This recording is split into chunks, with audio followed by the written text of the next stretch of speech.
তাপমাত্রা সম্ভবত 40 থেকে 45 ডিগ্রি সেলসিয়াস হতে পারে।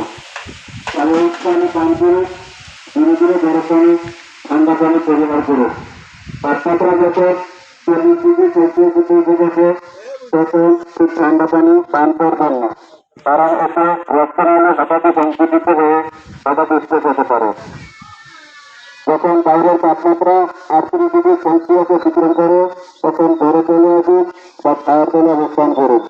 ঠান্ডা পানি পান করবেন না। স্বাভাবিক কাপের পানি পান করুন বা একটু গরম পানি, তাও ধীরে ধীরে।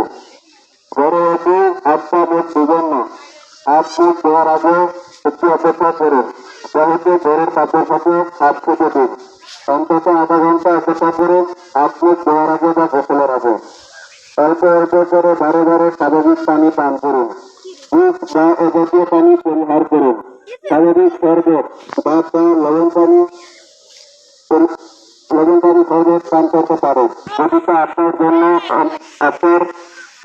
অন্য কারণে নিষিদ্ধ না হয়ে থাকে, তবে তাও স্বল্প পরিমাণে। প্রচন্ড গরমে বা যদি আপনি খুব ক্লান্ত থাকেন তবে ভুলে বরফ মিশ্রিত পানি বা ফ্রিজের পানি পান করবেন না।